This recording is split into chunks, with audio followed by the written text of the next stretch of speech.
Buenas noches, profesor. En esta ocasión voy a hacer mi reporte del taller número 3, que sería aplicación de circuitos y moduladores resonantes y amplificadores en sistemas de comunicaciones. Bien, durante este taller tuvimos varias actividades, entre las cuales tenemos la actividad número 1. En esta actividad número 1 lo que hicimos fue el uso de la fórmula de la frecuencia de resonancia. En este caso, haciendo uso de esta fórmula, lo que hicimos fue en tres diagramas distintos plantear valores totalmente aleatorios para nuestra bobina y nuestros condensadores. Lo que hicimos acá fue tomar distintos valores y aplicarlos de manera teórica y de manera práctica. Práctica en el diagrama del PLC Master y teórica mediante el uso de nuestra calculadora y tomando simplemente nuestros datos. En este caso lo que hicimos fue tomar los valores como pueden ser 111 Hz, 114 Hz de los valores aleatorios de las bobinas y los condensadores y 48 Hz. Y lo que hicimos fue comprobar si estaban correctos con respecto a nuestro valor teórico de nuestra calculadora. Y como podemos apreciar, hay una ligera variación, pero no es muy amplia. Por ejemplo, tenemos 112 contra 111. Tenemos 112 contra 114 Hz. Y en la parte inferior tenemos 51 Hz contra 48 Hz. Es decir, el valor de variación no era muy amplio en comparación con el que teníamos. Muy bien. Muy bien. Durante esta actividad 2, lo que hicimos fue la creación de un diagrama de tipo A de un programa, en el programa PLC Master, pero en este caso yo lo hice en el iWeb. Además de eso, trabajamos en el análisis del punto de operación Q de un transistor, es decir, tiene un tercer punto aparte del saturación y corte.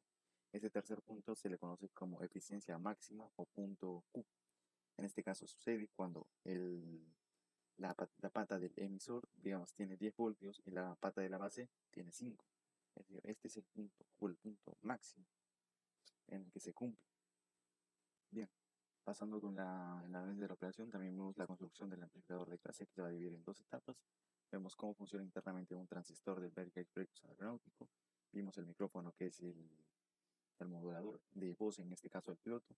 El oscilador, que el oscilador es un generador de la voz portadora del carry, que en este caso es modificada mediante el voltaje o la corriente que ingresa al condensador. Y esto es seleccionado mediante el piloto, mediante unas perillas entre las cuales tiene un rango de 118 a 136.9 MHz en el rango de Very High Frequency, en el cual esta frecuencia se va a integrar con la voz posteriormente. También vimos los amplificadores, los transistores, los receptores, que vamos a ver en las próximas clases también y por qué se usan dos amplificadores. Ok, pasando con la actividad número 2, en este caso vamos a explicar nuestro diagrama eléctrico. Lo que vemos a continuación, por ejemplo, tenemos la voz del piloto que va a ser la voz del la frecuencia del carry. Tenemos una frecuencia variable, que esta frecuencia variable se va a encargar de reducir o aumentar la corriente que va a ingresar al condensador. Este condensador, al generar mayor carga, genera mayor frecuencia, generar menor carga, genera menor frecuencia. Ya lo vimos en la fórmula anterior de la frecuencia resonante. En este caso, el piloto, al momento de modificar la resistencia, aumenta y disminuye la frecuencia que va a ser del carry. En este caso, la frecuencia del carry se va a encargar de amplificar y portar la voz que, que posteriormente va a ser amplificada dos veces para que llegue mucho más lejos, pero esta va a ser el portavoz en sí. Y la voz simplemente va a ser el pasajero. En este caso, nuestra voz va a ser integrada mediante el carry. El carry se va a encargar de integrarla y una vez pase va a ser amplificada por primera vez y por segunda vez para que nuestra señal o nuestra frecuencia llegue más lejos y sea receptada por un receptor. En este caso puede ser torre o cualquier otro sistema. Muy bien, pasamos con la tabla comparativa. En este caso tenemos la clase A contra la clase C. Para los amplificadores, en este caso, los ángulos de conducción son de 360 y conduce todo el ciclo. En este caso, en esta clase solamente conduce 180 grados y conduce menos de medio siglo. La eficiencia es baja de 20 a 30% y la clase C es muy alta, su eficiencia es hasta el 90%. La linealidad es excelente, muy baja en distorsión y en la clase C muy baja en distorsión armónica. En este caso, en la clase A, uso típico para audios de alta fidelidad y preamplificadores. La fidelidad es que se escuche 10 de 10, es decir, sin distorsiones y que la onda esté completa. La clase C en radiofrecuencia y transmisores. Complejidad térmica, bueno, requieren alta, ya que requieren grandes disipadores. En la clase C moderada, circuitos resonantes no son necesarios y en la clase C sí para filtrar la señal.